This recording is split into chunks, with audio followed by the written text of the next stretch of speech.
This is Kevin Van Hentenryck, and you're listening to WithoutYourHead.com. And if you lift the lid of the basket, you die. All right, we're back here at the station of decapitation without your head. I'm still Nasty Neil. And I remain terrible, Troy. Mm-hmm. And joining us now, he's the Maggot. David McDonough is on the line with us. Very cool to have you here. Thanks, guys. Hey, everybody. Yeah. So how's everything going? Going pretty good. You know. How are you guys? So where did the name Maggot come from? And I hope it. Well, I'll just say hope it's not bad to call you that, but you do have it on your Facebook. Everybody calls me it. Unless you're just trolling yourself. It's more of like a self-empowerment thing, really. Uh-huh. It's been my stage name since like '94. It was like like a stepdad thing. You'd be like, "Hey, Maggot, what you doing, Maggot? You little maggot." So in like '94, I'm just like, you know what? I'm taking that. So it's kind of like a punk rock type thing. Yeah. Oh yeah. I used to be called the Worm as a kid. Nice. Yeah. I graduated in '94. Oh, cool. So Groundhog, I really liked. I would say like I'm surprised, but I really dug Groundhog. Obviously, it's a small budget movie, but it's really fun. I've watched it twice now, and I think the dialogue is great. Thanks, man. Thank you. Yeah. So where did the idea for Groundhog come from? The idea for Groundhog, it's going back to the Monster Squad, from '87. When they're on the roof of the main kid's house, Sean's house. Yeah. And he couldn't go to the drive-in because he was grounded. So he's watching the drive-in movie, and it's Groundhog Day Part 12. And it was like a slasher movie. And I love the holiday. I've been watching horror movies since I was like 2 years old. I never had any restrictions. Even the video store let me rent when I was like really young, like by myself. And so we had Silent Night, Deadly Night. We had like New Year's Evil. We had a whole bunch of like Friday the 13th, obviously Halloween. And we never had a Groundhog Day one. So for years, I'm like, I want one of those. So in 2013, I'm just like, I'm going to write it. And we're going to have it. And so I started writing it then. And it was also inspired by a story I heard about, I don't know if it's an urban legend that people just tell, but someone said it. And they said it was during the snowstorm, and a guy was plowing driveways with a snowplow. Mm-hmm. And the guy was also walking his dog at the same time. And he plowed this one driveway, and the guy was in the driveway, and he pulled back a leash, but no dog. Yeah, so I can imagine how devastating that could be to like a human being, because that's your pet, that's your buddy. But what if it happened to like a human? What if that happened to like one of your loved ones? Those two ideas is just blended those together, Yeah. So you had the idea for a while before you actually, wrote the movie. Yeah. Mm-hmm. So I think there must be like a special to you to have, this idea for a while and you'll finally have it made. Yeah, I always like to brew my scripts in my head for a number of years. And finally, I wrote a very rough draft in 2013. And then, 2014, I hooked up with Boombastic Films, Matthew Fisher, Alex Hawk. And I finally met a group of like-minded people that I could actually make movies with. Because I've been editing since high school, since like 1996. Back when it was like tape to tape. I've been editing way back since then. But like from like 96 until 2014, in between there, I worked on another movie with one of my friends. But we never had like a core group. We had to like force people to be in that movie. But this way, with Boombastic Films, we could get actors. It was pretty much like professional filmmaking. Mm-hmm. So I've had scripts. I still got scripts brewing in my head. I know what my next 3 movies are going to be. That's cool. Yeah. So where did you meet Matt? I met Matt. Well, I was Facebook friends with him for a few years. I think ever since when he started the DJ Stan the Man project, like the DJ Stan the Man film. I was friends with him for a number of years, and then in 2014, we were messaging each other, talking about movies and stuff, and he's like, would you like to come on and be an associate producer? You could either stay at home and take the credit, or you could come work on the film and learn the ropes and stuff. And I was like, hell yes. Yeah, I'm gonna come work. Sweet. Yeah. So that was Insomniac, and we wore so many hats on that, like so many. Like I don't know how many different. I even did special effects. I helped out with those. I didn't do all this, obviously. I helped out with special effects. Mm-hmm. But yeah, PA, script supervising, whatever I could do to help. Like I was going to be that guy, I was going to be the guy who helped move the project along, because I love movies so much, Yeah. Which I just saw it recently, and I liked it quite a lot too. Cool, thank you. Mm-hmm. And I mentioned this with Matt last week. It's it's a short film, but yet it's like it's over 20 minutes, so it's kind of a same thing with Groundhog. I call it a feature, but it's not an hour and a half. But it's did anyone try to say, hey, you should make this like an hour and a half? Yes. Certain people saying you should have made it 90 minutes, 80 minutes. But I'd like to think of it as just like there's no, how sometimes you get like B-roll, and it's just random shots, like stuff random thing, like say random shots of like a house or something like that. I always like to call it all thriller and no filler. Yeah. Yeah, I agree with you, because I just think a movie should be as long as it needs to be. Yeah, as long as you can tell like a cohesive story. Mm-hmm.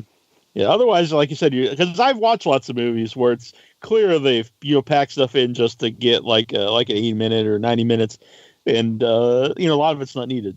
And then it takes away from the finished project. Exactly, like it takes away from it takes. Especially the way attention spans are these days. You don't want to, lose it. You just want to keep hitting them with the kills, hitting them with like the dialogue and whatnot. Keep it interesting, entertaining. Yeah. So Alex Hawke, you mentioned also with Boombastic Film, and he's in this, and I've met him a few times and had him on the show. He's a very cool guy. So awesome. So who are the core members of Boombastic Film? It is Matthew Fisher, Alex Hawke, and me. So we're like the three heads. All right. And we recently added a casting company, Cosmic Boom Casting, with our friend Cindy and our friend Melissa Potter. She helps out a lot. Those girls help us out so much, like with promotion and stuff, and just they help us. They are like our angels, really. Like if there's Charlie's Angels, those are the Boombastic Angels. Yeah. So Sam Hayes is the star of Groundhog.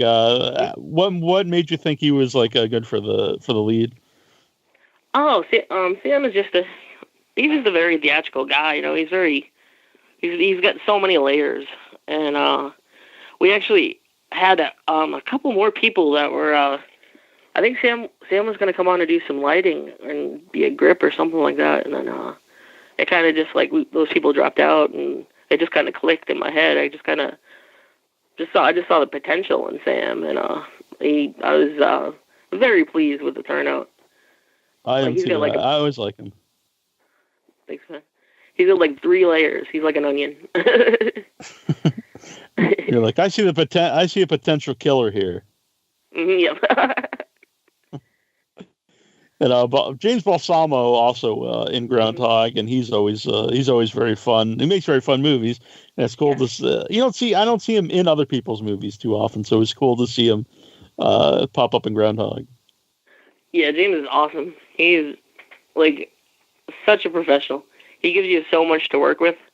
Like I literally if I could have afforded to have more features on that DVD, there would have been like an hour. That would have been a feature-length gag reel with what he gave us to work with. You ever get sick of his puns? No, I don't. No, right? I'm just kidding.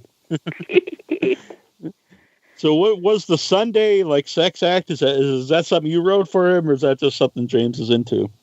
That's been something I was on a message board years ago, and I'm also like a published author and stuff, so I wrote short horror stories. So I would go on that message board, and I get bored sometimes. So I'd have people, I'd be like, throw some characters at me. There was some, kind of like a Whose Line Is It Anyway for a short story. Uh-huh. So this is 2004, 2003. And I added this line in there about a 2-cock Sunday. And it made people laugh. So I was always I always had that kicking around in my head. So I threw that in the script. The power tie lines, all him. Like most of that stuff's all him. But yeah, Two Cock Sunday's been kicking around for a while. Yeah. I was a big fan of I was just say I was a big fan of you shoving smoothies up your ass, but that sounds odd. I was a big fan of you saying that in the movie. Thank you.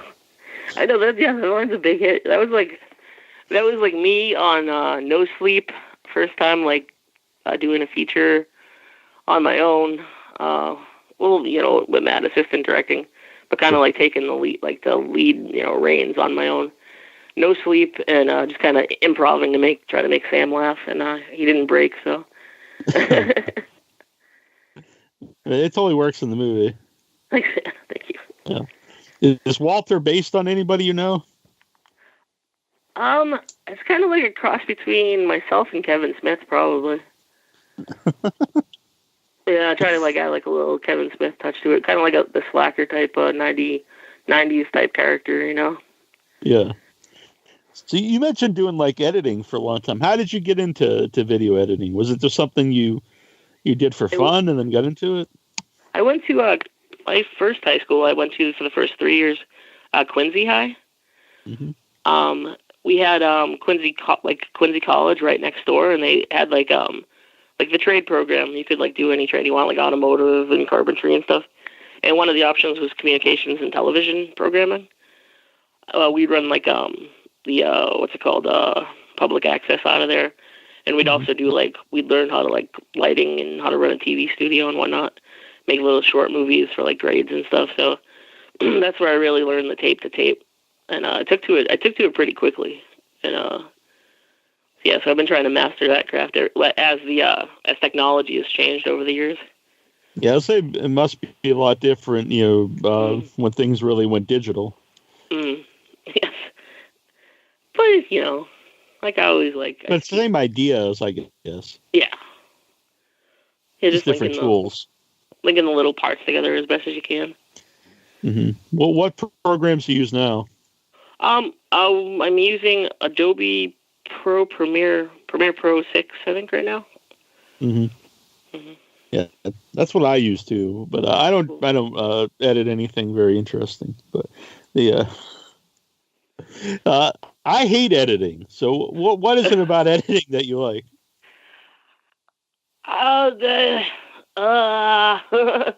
It's like a magic. Basically, I'm just the guy who doesn't hate it. Sometimes I dislike it. Sometimes I want to cry. That's not a ringing endorsement, I gotta say. Yeah. Not the guy that doesn't really hate it that much. Maybe. Yeah. So that's basically the curve I'm on. Is I don't hate it that much. Do you find that it is something that? So do you find that it is something that a lot of other filmmakers don't really enjoy? So it's a nice thing for you to get into. Yeah, it's a good niche to have. Everybody comes to everybody in our circle comes to me. Yeah, I know you edited the B documentary too. Yep. Mm-hmm. Which I really dug. That, did the music, did a little interview in it. Yeah. So I saw on your page where you do music. So you're do you have a band? I actually that was kind of my in-between thing. When I couldn't find a group of filmmakers to work with, I fell for the dream of being a musician, so I did that for about 20 years. Oh, that's pretty wild, though. Many different bands, pretty much toured around and whatnot and stuff, played a whole bunch of shows. So what kind of I was always a singer though. Mostly death metal, black metal, got into the stoner rock towards the end there. Mm-hmm. So yeah, you used that in Groundhog, right? For the closing track. Yep. Well, we used the one girl, Pete, in there. That's Lilith Astaroth. Her band is when she's walking out of the bar. That's her band, Sorrow Seed, and then her band is the first band at the credits. Mm-hmm. And then my band, Children of the Dying Sun, that was second after that one in the credits. Oh, that's cool. But every band except for hers is bands I've been in, The Butcher's Dog and Children of the Dying Sun. And then I did the score and stuff. So once you started to find, other people like Matt and stuff to make movies with, Did you stop doing the music? Did you find like the making movies is really, your passion? It went along for about 2 more years. And then I just kind of like, I didn't lose the passion for music, just the whole band dynamic. Sure. Really, because like it's like a 4 or 5 guy marriage, bands are, and everybody's got different personalities. Mm-hmm. And it's hard to like, because sometimes it's kind of hard to like keep it glued together. So having that like goes where it went like so many times over and having to start again is just kind of, right now I'm just doing the whole John Carpenter thing just by myself. Yeah. So how did you get involved with Nick Charles to edit B documentary 2? Nick Charles, Matt met Nick Charles because they were both from Weymouth at the time. They were both living in Weymouth. I think Nick still lives in Weymouth. They met at like an Elvis impersonator show? Oh, really? That's they were like, they're both filmmakers and they were unaware of each other, and then somebody like kind of hooked them. To work with this guy. Were they dressed as Elvises, or were they just? No, you're just making this up at this point. They know an Elvis impersonator, and it was that he was playing like a show. So then he came on, did some assistant directing on some shorts we're doing for Tony Newton out of the UK. He did this one called Murder World that's on Tony Newton's anthology To Die For, and then Victoria that's on Grindsploitation 3. And then Nick just kind of became like a staple in our group after that. Yeah. Now, speaking of Nick, I believe he's on the line. Nick Charles. Hey, Nick. That's me. David. How's it going? Good. How are you? I'm doing good. He was just talking about, working with you on B Documentary 2 and how you met Matt at a Elvis. I thought like you guys were dressed as Elvis, but I was.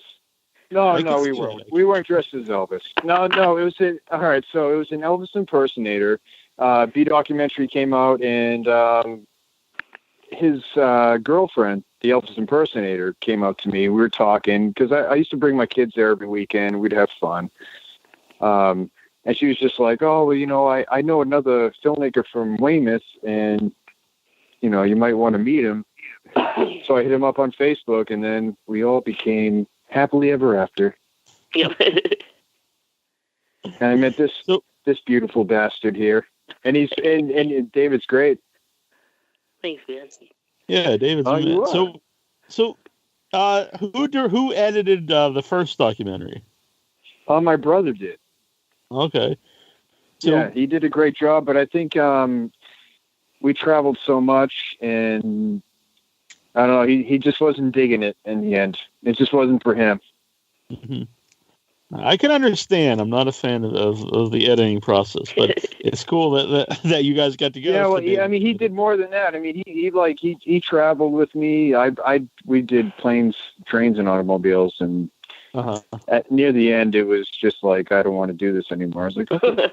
It's a brother thing. I've worked jobs with my brother before, and we almost like got in fistfights. Yeah, and we weren't really fighting. It was more like he actually worked for he does do video games, and he worked for Warner Brothers, and he did Dungeons and Dragons, and what is it called? Shit. This is stupid. I don't know why. Lord of the Rings online and Dungeons and Dragons. So he had Turbine. He worked for them, and Warner Brothers came in, and that was his thing. And I think the movie thing wasn't. So, but whatever. He did a great job, and I always appreciate it. Yeah. But Troy's actually my brother, but we get along. Cool. Well. I think a lot of it is because we're 9 years apart. Yeah, that's our secret. So you just let out the secret here live. That's true. For free, no less. We usually have a seminar on this, but tonight we're giving out a freebie. Yeah. Much like David talked about, being able to watch any movies you wanted since you were a kid. It was the same way. Our mom let me watch whatever, and actually, she had to sign a thing at the video store to let me rent, any movies I wanted, except for they still wouldn't let me rent NC-17, I think. Oh, but that wasn't around until later. NC-17. Are we talking about Emmanuel? No, I don't know if there's anything I was just more into the horror movie. You know I what still I'm think talking like I know, I remember.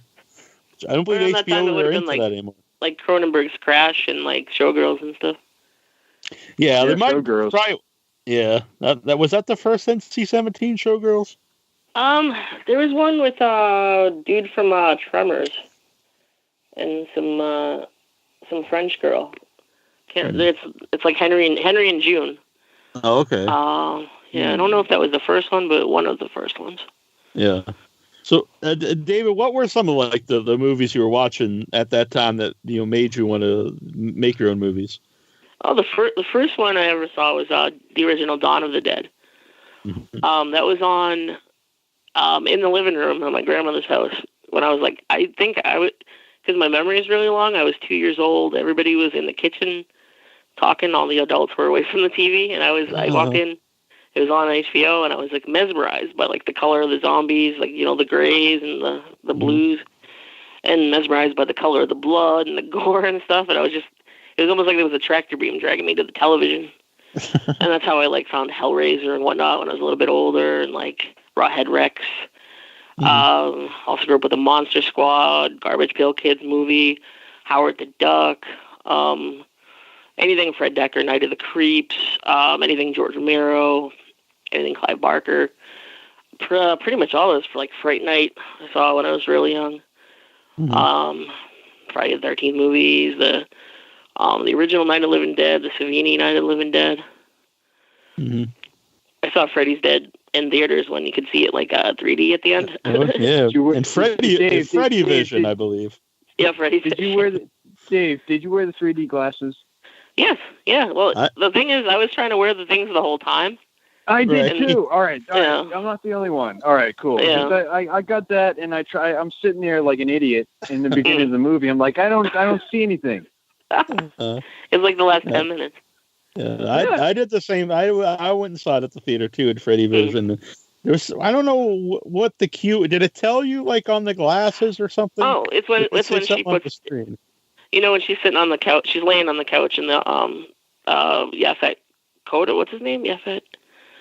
The therapist couch. Oh, and, she puts them on, and then they dissolve into her head. And that's when you put them on. All right. Yeah, well, you buy the DVD. I have the box set of like the whole entire Nightmare on Elm Street, and Me too. I even did the same thing. I fell for it again. I put them on, and I was like, I was with my ex-wife, and I'm looking at it. Still like, don't do you work. see anything? Yeah, I was like, do you see anything? Well, they're not going to work on like that.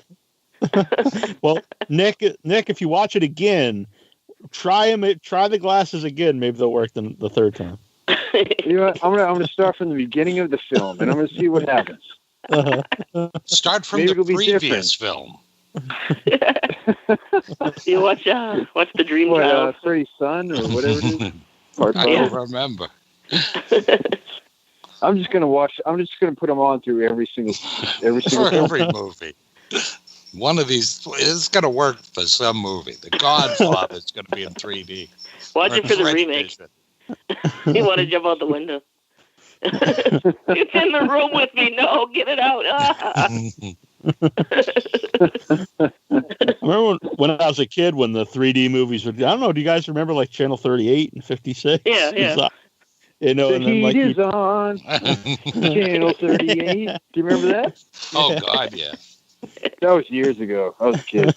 I remember like when they'd show a 3D movie, you'd have to go down to like the local no, not 7-Eleven, but something like that, and you'd get your 3D glasses, and I was always so excited. Yeah, I think like it was exactly what it was. Combis or something, yeah. Yeah. And I'd always be disappointed. The 3D never lived. Like, No, that's what's so amazing about the new 3D. When you watch it now, it's like, holy shit, things actually come out of the screen. Yeah, and you don't have to wear the glasses. You just get a good TV. That's the best part. Mm-hmm. Yeah, I remember having a lot of fun at Piranha 3D. It's not like a great movie, me but too, yeah. it is a lot of fun. It doesn't live up if you watch it not in 3D, but in the theater in 3D, it was pretty cool. It's pretty wild. Yeah. That's an all. I didn't get to watch it in the blood theater. movie. But... Actually, Yeah, blood and booze. Yeah. I think I stuck in a skeleton key after that one. Uh-oh. Calling them up. Well, I just remember there was some gorilla movie in 3D. It was like an old black and white movie. That was one of the ones they would show on 38 or something. Mighty Joe Young, was it? No, it was Murders in the Rue Morgue. yeah. Well, all right. So that was originally a Lugosi film. That's a classic. But what you're talking about, it was later from Lugosi. Yeah, I know what you're talking about. I never did get to see a Creature from the Black Lagoon in 3D. I know they showed it not too long ago in Boston, but I never get to see. Hey, he's come to Salem, you know. The Gilman. Oh, Rico Browning? Yeah, he's coming. He's going to be there like in October. I don't. You go to Salem Horror. Yeah, they're doing like a film festival. I think they just played the Toxic Avenger. I think what's her name? Well, the one that played Elvira Peterson. She's going to be there. I think it's all sold out already, but Gilman's coming too. I just heard. Oh, sweet. Because we had Ben Chapman on the show who played the Gilman for the land scenes years ago, and so the Rico Browning is the one who does the underwater scenes. So. Probably Rico. Yeah. That's very cool. Well, you know what? You stumped me now. Which one is it? Yeah, well, it's got to be Rico. It's one of them. Ben Chapman passed away, so I'm sure it's Rico. Or else, who knows? It's Salem. Maybe they're doing like they got a medium there to talk. Hey, if Ben Chapman shows up, that's fucking cool. Yeah, that's going to be a great show. I agree. That's pretty badass. So, do you have any plans for Halloween, David? Oh yeah, we do the Boombastic Films Horrorween at Capitol Theater and Creamery in Arlington. Yeah, nice. We play usually 2 features and a bunch of shorts, and we let people come get some candy and stuff. Then come in costumes. We usually have a costume contest. Mm-hmm. That sounds fun. We got it's a surprise film we're working on now. I'm just editing it together and doing some sound on it. Oh, really? Yeah, I think it's in everybody's wheelhouse. People are loving the type of movie these days. It's still kind of like in the secret stages, though. All right. Well, I'll tell you, Dave is really good at editing and making music. I can tell you that. Thanks. Yeah. No, I know he's very talented, man. We just worked on Bully, and he shocked me when he would just sit there and like, all right, we're gonna do this with the music, and he just all of a sudden came out with really fucking cool shit out of nowhere. So what's that? Go on, Dave. Sorry. I was asking, is it like original music, or was it just stuff you thought would fit the scene, or? Yeah, I just kind of I kind of get like I've watched so many horror movies. I kind of just like get possessed when I'm making it. That's Nick. I kind of go into like the zone, and just from knowing like musical scores and stuff, I just kind of know what will fit what. Mm-hmm. Well, he was definitely in the zone, and we had like a Carpenter theme type of like, because the way Bullied was filmed, it was because he remember. Well, if you guys haven't seen it yet, but it was a crazy scene which it just fit perfectly, and it took I don't know maybe 5 seconds to do. Yeah. So like, and it was perfect. There was no second take. It was just like, boom, that's it. Yeah. Like displaying the like insanity that's going on in the scene, kind of like audio insanity. Let's. Well, can you give us an idea what Bullied's about? Nick. Yeah. So all right. So both my kids are the stars of this film. They are both all right. So there's a girl named Izzy, which is played by my daughter Faith. She gets picked on so bad in school, like it's like at recess on a playground. And so basically she gets picked on so much, and she goes up to the principal, which is played by Hawk, Alexander Hawk. He's a legend. I don't know if you heard of him. Yeah, I'm on the show. You know you have. Yeah. And so he just kind of like brushes her off, and she's like, "Fine, I'll take care of it myself." And it was a pretty brutal and bloody scene. You guys probably seen it on Facebook, I'm sure. Because I posted outtakes, yeah. And yeah, it was really hard working with kids involved, and it was also really hard working or actually asking the parents to be like, "Hey, you kids want to be in the movie?" And they were like, "Yeah." And we're like, "Oh, cool. Okay, well, this is going to happen. Like, my son's going to get destroyed with a baseball bat."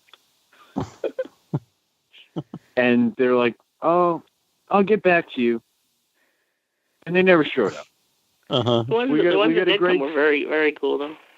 No, actually, it couldn't work. Honestly, everyone that came in, like with Marie Sullivan, Marie Kumo, everyone. There's more names. Kelly.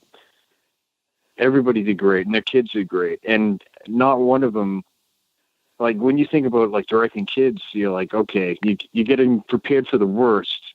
Like, everyone's running around screaming, and you can't control them, but everyone was like super cool. Mm-hmm. Oh, that's cool. But in the end, I'm rambling right now. I'm sorry, but everyone did a great job. Dave did a great job editing, and the music was fantastic. And it only took like, I don't know what, Dave, what was it, like a minute? Not even. In total, like the whole score, maybe like half an hour to 45, maybe less. So that's going to come out. That's going to come out on. It's going to be like a compilation of shorts from Tony Newton, from our boys over there in England. Mm-hmm. I believe it's called Halloween Hell Night, and it should be. You'll hear about it more soon. So. That's cool. That, I hear so much about Tony Newton. It's really, and it's always with a lot of people that I know, in Boston. It's just always weird to me how he got associated with like a lot of filmmakers in Boston being in England. No, he's everywhere. I found out I was in a movie that he's in it, and I didn't know it until the other day. He's everywhere. He's a great guy. So, David, when before you're editing, now did you know you were going to edit B Documentary 2 before you were being interviewed, or did it come about after you were being interviewed? I think after with Nick, right?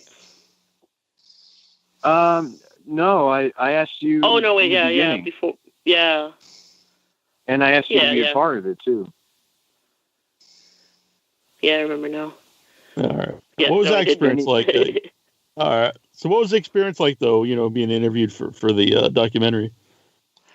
It was fun. I think I had a little bit too much fun. I was inebriated. I don't think anybody else in the documentary was, but if you watch the movie, you're holding a beer in your hand. Yeah. Out of all the questions, that was probably a 6-pack in my hand. But I had fun. That was a fun night. Maybe you thought that's what the B stood for. Oh yeah, beer. It's Beer Documentary Part 2. Part 2. What were you saying? Beer Documentary Part 2. Beer Documentary Part 2. But you know what? Oh, before that. So yeah, I mean, like. Oh well, Dave did a lot for that too. I mean, editing was a pretty big deal. He did the music too, Dave, you did some sound for Joe Bob Briggs and Adam Green. Mm-hmm. When we interviewed him, I was recording their because it was very loud where we were interviewing them, like a very commercial areas. Like Adam Green was at Rock and Chalk. And Joe Bob was in a hotel, like a restaurant area. Mm-hmm. So we had to isolate the sound. So I did the sound for those, and it was great meeting Joe Bob. And I've met Adam before, but it's always a pleasure to meet him and talk to him and stuff.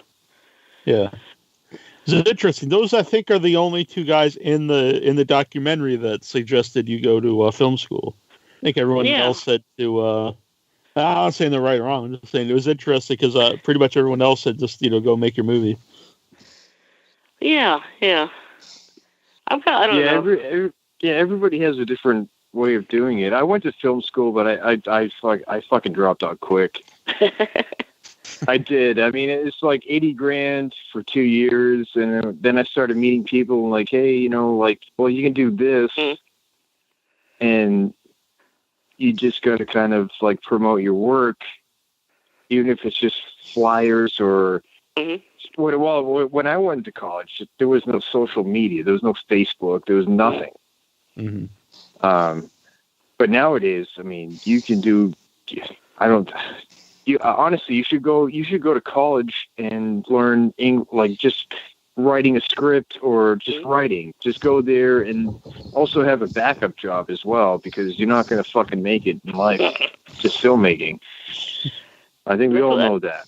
That's one thing they teach you. That's one thing they teach you in film school, though, is like to charge for what you do, like right out the gate. And yeah, my professor was just like, hey, if you guys are here to make millions of dollars, he's like, see that door right there? Get the fuck out. Those were his exact words.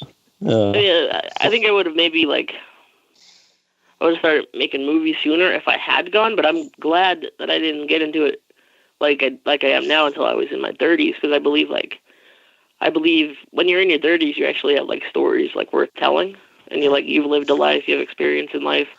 And if you're in your fuck my 20s. I wouldn't want to watch a movie that was made in my 20s. Like, fuck that guy. You don't want to see a movie I made in my 20s. So it's, I guess you're all you're self-taught then, David? Yep, self-taught. Pretty much, yeah. Even in that high school class, I pretty much went and did my own thing. And the teacher was kind of one of those teachers where you could give him a nervous breakdown, like just by dropping a pencil. So I kind of I was the guy who would go off and I'm gonna use the editing machine, whenever I could. So pretty much self-taught, yeah. We got some questions here for you, David. Matthew Fisher wants to know, do you find it difficult juggling the groupies and offshore bank accounts? Oh, man, it is rough. It is rough. It chafes. It's very, very chafing. I got to buy this cream. It's just rough. It's so rough. It's so exhausting. Wait, is that... Okay, so when we were editing V-Documentary 2, that prescription for Valtrax... Yeah, it came... Man, it came in... Nobody knows what Valtrax is, do they? I know somebody that... I think I've seen the ad on TV. You do. Everybody listening, Google it. Yeah, although the Jersey Shore pretty much made put Valtrex on the map. Troy seems to know what's going on here. I don't know. No, I've seen the ad. Yeah, because when they take it, they can go swimming and kickbox. Yeah, but the herpes, they just keep coming back. They just do. It's the gift that keeps on giving. Mike Scary wants to know what were some of the challenges you faced getting Groundhog done, and what are some themes, topics you'd like to cover in future projects? Challenges, definitely budget wise. Our budget was $7,000, and that was borrowing and paying back, and that was paycheck to paycheck. So I didn't really, I could live, obviously, because I can miss some meals, but it's spending your entire paycheck for the week in a weekend. Just paying it out of your paychecks and stuff. So the budget was challenging. One thing that was challenging that you wouldn't think is challenging is the script takes place in a snowstorm, and that was the one winter where we got maybe 2 snowstorms. Right. So it was no snow falling, except for 2 scenes. And I think it was probably the summer after that, or maybe before that, where we had snow the entire winter. Oh yeah, it was fall. I was expecting it. A rough winter, but that's just my luck. Themes I want to get across future films. There's an underlying theme in Groundhog of the work environments these days being kind of like hostile and whatnot, and it could drive you crazy, Mm-hmm. I think that kind of pans across like the whole Groundhog in its entirety. It's like job space horror, Mm-hmm. Themes I want to get. I want to do a musical. It's gonna be. That's cool. Yeah. You should call it David the Musical. David the Musical. Hey, this is about me. Let's do it. Let's just do it. This movie's about me. I'd watch it. I would too. I would watch that shit in 2 seconds. No. So you'd sell 2 copies. I want to make a creature feature, kind of like Gremlin style. All right, that's very cool. That sounds expensive, though. Yeah. Basically, challenges are just like money. Well, we can butt heads with Boombastic and Billy Coin and maybe make something. We could Billy do that. Coin, make me some puppets. Billy Coin can do that. Get me Billy Coin on the line and make me some puppets. Who's Billy Corn? Oh, Billy Coin. Yeah, who's Billy Corn? He did special effects on Groundhog, Insomniac. Okay, cool. Yeah. Yeah, he's a big part of Boombastic films. All right.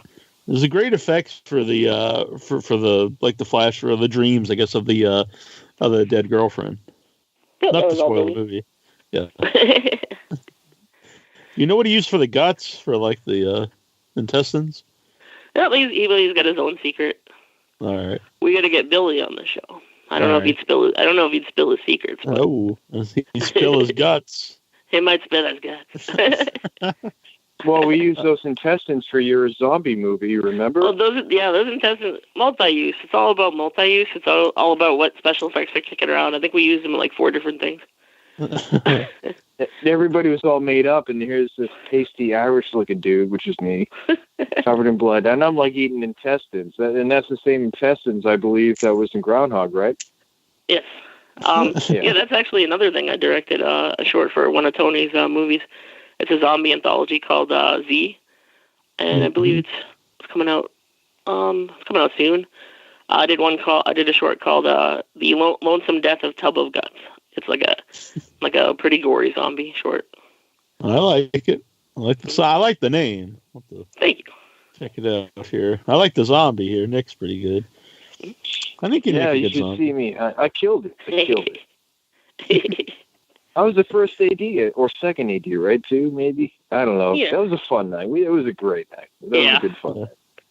Yeah. 2 years ago, I Movie had 14 inches of my colon removed. I could have saved it, and you guys could have used it. In the movie. Yeah, hey, well, I might have a few 10 inches taken off mine pretty soon. Uh-oh. We gotta save them, man. We gotta put them in a jar. I'm going to save him. And that'll be our next film. They're called 10 Inches Off Nick's Colon. What's going on there? I don't know if it's something we want to talk about. My stomach's been terrible for years. Let's see here. Brett? Go on, sir. Oh, Brett who? Brett has a question. He's from Pittsburgh. Right? Brett Brozovich. Yeah, he's my boy from Pittsburgh. Oh, cool. All right. Very cool. He wants to know, how long did it take to film Groundhog? It was the January of 2016. We started the second weekend. We did the following. So it took 8 days altogether. So it was like every weekend from the second weekend to the end weekend in January 2016. Mm-hmm. Not went too long then. But how long? The editing from there, process. how long is that to edit? Yeah. A year. Yeah. A little over a year. So what do you do with Groundhog after it's done? Did it play at any did you play any festivals or anything? We premiered it ourselves at Capitol Theater in Creamery in Arlington. We couldn't book. Somebody had already booked Groundhog Day 2017, so we booked the day after 2017. All right. And that was a really fun night. That was awesome. Yeah, it was a good. What night. was that? I stayed for both shows, and I was like, I know. let's play a third one. Let's do a third one. So what's that experience like, David? To watch your film with an audience there? It's like it's fun listening to the reactions and stuff, and that's where you find out what works and stuff. Like when I was a teenager, I used to do stage plays, and you find out what works immediately with that. Mm-hmm. And with film, you have to wait till like what comes in theaters, or you watch it with a group of people at home or whatnot. But yeah, it's been very positive so far, and I couldn't be happier with the reactions we're getting. So the one that you guys have out like on DVD, is that the same version of the movie that played in Arlington? Yep. Or did you change anything after the? All right. No, just that was the through the multiple edits. When we're working with Boombastic Films, you get Matt gives you notes and notes and notes and notes until you get a perfect version of with the script too, until you get a perfect version of the script and a perfect version of the film. And now, Dave, can you still get the the groundhog and the behind the scenes still? Oh, yeah. DVD? So behind the scenes is it's on the DVD. It's one of the special one of the only special features. Is it double disc or just one? Just one. It's got 2 commentary tracks, and it has the 44-minute behind the scenes documentary on it. Okay, cool. I thought there was a second disc to it. My bad. But that's so cool. Once if we ever put it out, if we can ever afford to put it on Blu-ray, well, we'd either fit the second. There's like a part 2 to the documentary. We'd either be able to fit that on there, or it's on YouTube now though. Right. So I'm looking at the DVD here, and then it's got the soundtrack. Like the little the doodles. Are those your doodles? Oh, yep. Mm-hmm.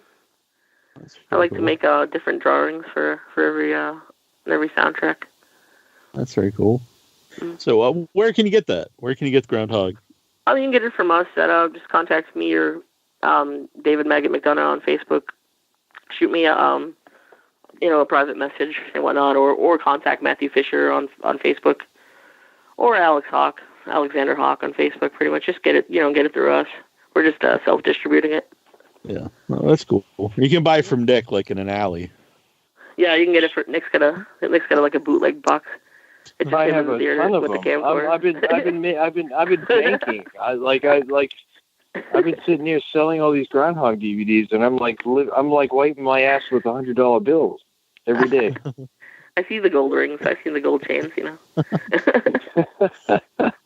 So, what kind of like extra stuff is on the DVD? On the DVD right now, we have the 44 minute just like interviews with the cast and crew and whatnot. And there's a commentary track with the cast and crew, and a producer's commentary track. So 2 separate commentaries. Cool. I would like to check those out. I really enjoy. Well, from what I understand, we're actually going to have a copy to give away. Maybe you don't know this for our annual costume contest on Without Your Head. So that's going to be cool. Yes, indeed.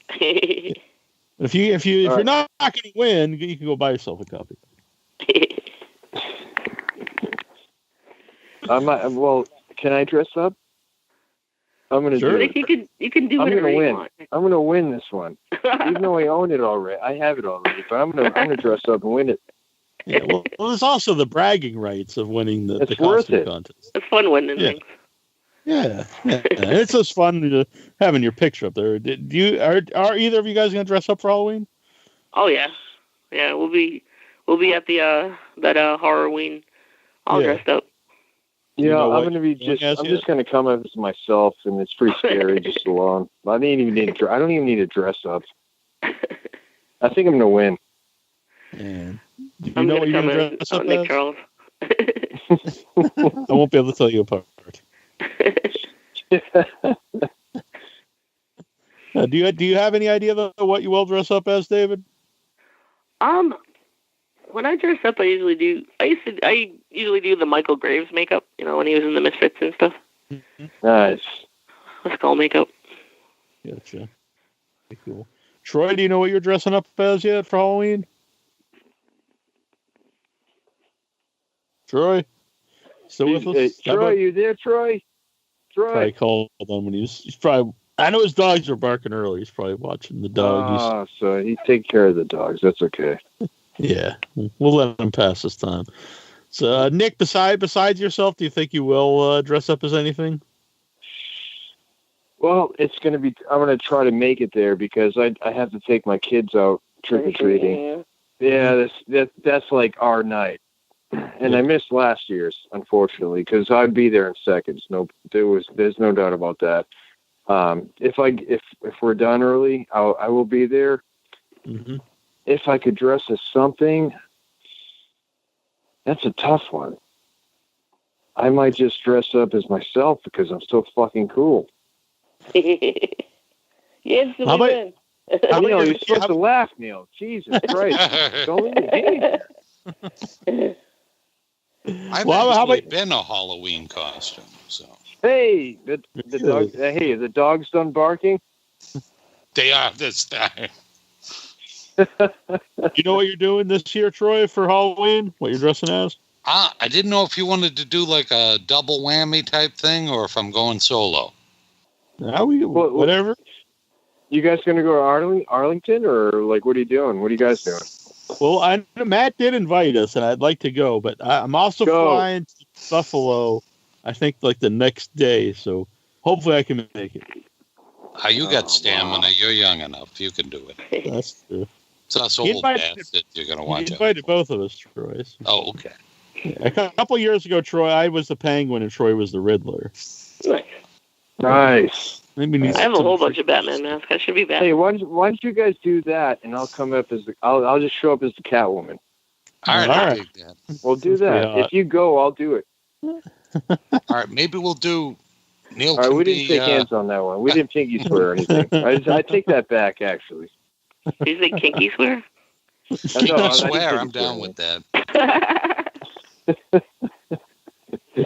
I don't know. We'll have to think about something, Neil. Yeah. We should all do something together. How about that? Yeah. We could be the Avengers, right? All right. Be a human centipede. No. I got the front. That's not a great idea. All right. If we all show up like that, I'm the first one in line, okay? I'm the first one in line. I posted that cartoon that I did where we were. Yeah, I did. But I was the front of the centipede. That was the Martin character from part 2.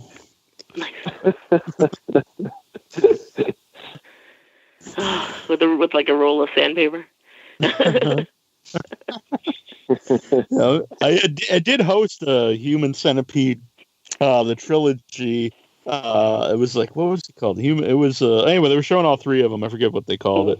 And I dressed as Martin. And, I did not have sandpaper, but I did bring a crowbar. Nice. Oh, you went the extra mile. Yeah, the pictures are up on Facebook. They're not the most flattering. Well, neither is the movie. The movie, like, I like the second one best though. I like the first 2. I hate the third one. Yeah, I can't get the third one. Yeah, I do like the first.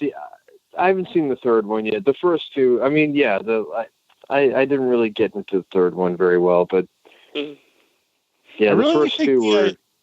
Yeah, I really think the idea of the third one was to make like an intentionally bad movie, and the idea was it was like his version of a bad, as of like a bad American remake of like a movie. I think that was the intent. Well done. It's a German film, right? Yeah. No. Well, the third one it was made in the States. No, I know that, but the prior ones, the first 2 were German, right? Well, he's not German. He's like, where is he from? He's like Danish or something. He wasn't he wasn't saying like Essen mein Scheiße. I mean, there was Scheiße in it. Dieter probably was. At least somebody knew German. I knew somebody knew German in here. 9? Yeah, third. Oh, no? Okay. Ah, there we go. Just little pigeon German's always good. Yeah, for my German, I just say gibberish, but you got to be very angry and pound your head. You just got to yell. You just got to yell. Maybe I can always go as Hitler for Halloween. That's a thought. Oh. 99999. You can, but beware of the consequences. If we can get you some Dr. Octopus goggles, Neil, if I can start working on my abs, I could be craving the honor. All right, I'll be Doc. Are you going to make me like the tentacles? Yeah, I got you covered. Don't worry about that. All right. You're covered, sir. You're covered. Will I be able to like walk into the room? No, they're going to be like 12 feet long. You're going to break down the wall. That's right. Well, if you don't like it, just go 9. And kidnap Uncle Ben's dead. Kidnap Aunt May. There you go. Uncle Ben? Yeah. Not the rice guy, but Ben Parker. Yeah, the rice guy. That's a good costume, though. Just like Dr. Octopus with a box of Uncle Ben rice in your hand. That'd be awesome. I'm going as Uncle Ben. Hey, that could be a cool movie.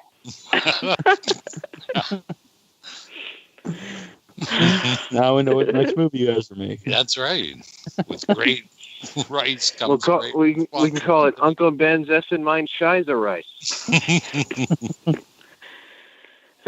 Starring Neil Jones, Adolf Hitler.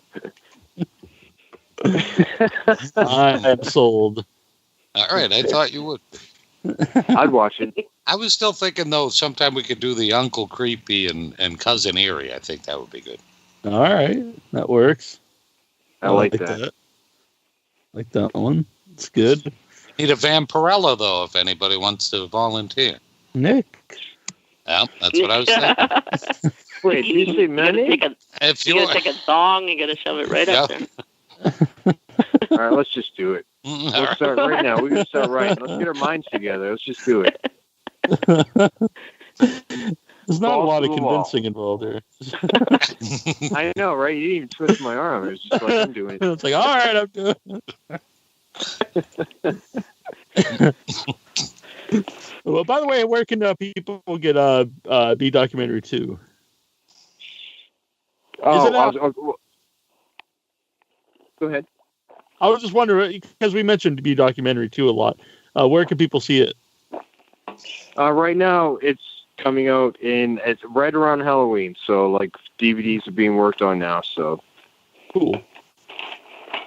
I would say the first week, the week of Halloween, it'll be coming out. And I'm going to post everything and go on social media and let everyone know where they can get it. Yeah. The week prior to that. So it's ready to go. It's already done. Dave knows it's done. Yes, I do. Dave was a big part of it, man. Matt Fisher, Angela Tong, everybody involved, Gary Sherman, Lloyd Kaufman, everybody's great. I can sit here and list so many names right now. I don't want to take your time up on Dave's time, but everyone did a great job.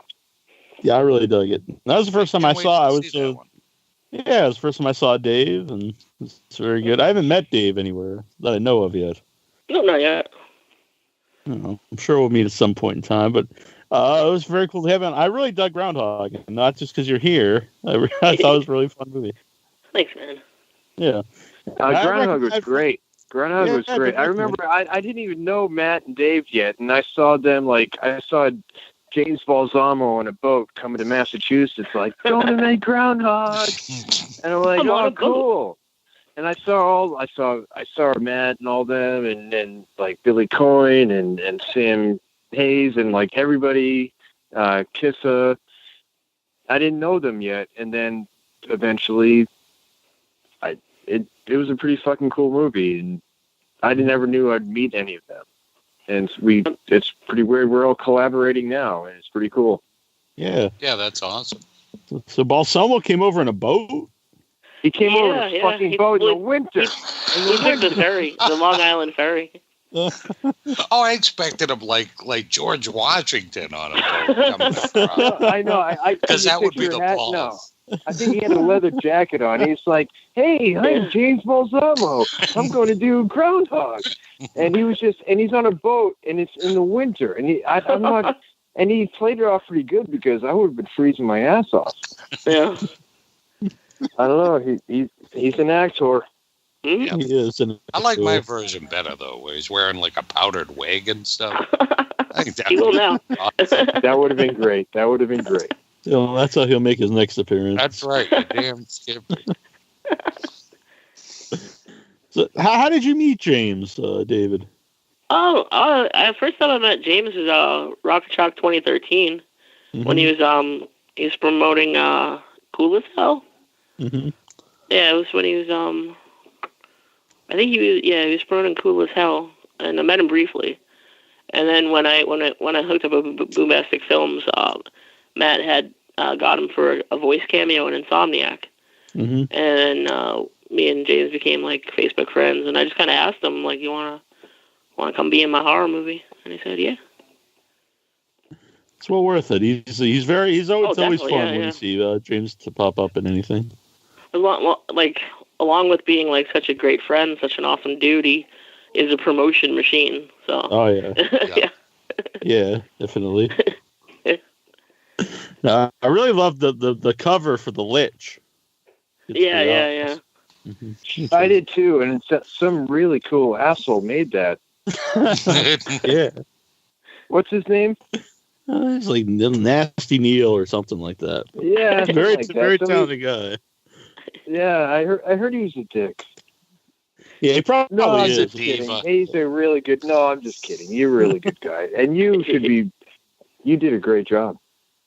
Thank you. I was very happy with it. So that's good. I am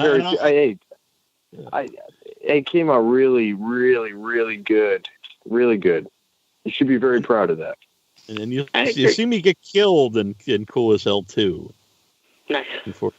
And I witnessed that murder. Yes. I can't wait to see that one. And the guy that plays the Lich, Dave Stein. Yeah. Mm-hmm. We met him at Gross Fest along with his girlfriend, and they were super fucking cool. Hell yeah. Lich was a lot of fun. Yeah. Oh, the Lich was a lot of fun. Yeah. I enjoyed James' movies. So, Groundhog, David McDonough, it's cool to have you here. Thank you for doing the show. Thanks for having me, man. Yeah. It's been a lot of fun. And it's always cool Nick calling in. We'll have you back. You guys are always welcome back anytime. Thanks, dude. Thank you for having me. And I honestly, I just jumped out of the shower when I got your text. I was like... He's naked right now. I was naked. My dick was flopping around, and I was like, I didn't know what to do. He's like, speak up, I'm wearing a towel. That makes No, I two wasn't of even us. wearing a towel. I was just flopping around. You're welcome for the visuals. Flopping around. Then he saw I texted him, and then it was... Oh, that's not so floppy. I was like, I'll call at 9:30. I promise. That's how he dialed the phone. That's how I dialed my phone with my dick. That is dedication and talent. Hey, it took a long time to learn that. Dave's using a landline. I think it might be rotary. I don't know. Whoa. Yeah. Mine's a dick line. All right, guys. Well, thank you for having me on your show, David. Thank you too, as well. Everyone, inside your head. It's been a pleasure. Thanks, Nick. Hell yeah, guys. And David, you're the man. Thank you for doing the show, man. You're the man. You guys are the man. You guys are awesome. We all love each other. I know. I'm feeling the love. Right, well, if anyone's got the dirt on David, call in and let us know. or call me. I get some dirt on David. I've seen him naked. Yeah. Oh. That's a true story. Yes, I'm on film. I can never run for president now. No, you can't. Oh. Nor can I. That's the video I want to see. Well, it's Trauma put it out. All right. What is that in? Where can we see David naked? It's a Grindsploitation 3 video, nasty. Very cool. Yeah, I my wanted to dick's say I not wanted in to that. see that, but now it seems like that's the reason. We're all covered in like pancake powder or whatever. Yeah, I and just the keep getting crazy that. part was, like, I'd be trying to help out because I was the first AD and Massey Fisher was the director, and I'd be like going down real low, and it's like, okay, Grundle. I don't know what was going on there. There's It's like Dave's you're going dick. down. There's Dave's dick. There's Hawk's dick. Oh wait, and there's, it was definitely an experience I never witnessed ever before in my life. Instant bonding. I kind of feel like I owe you now. Like Magic Mike.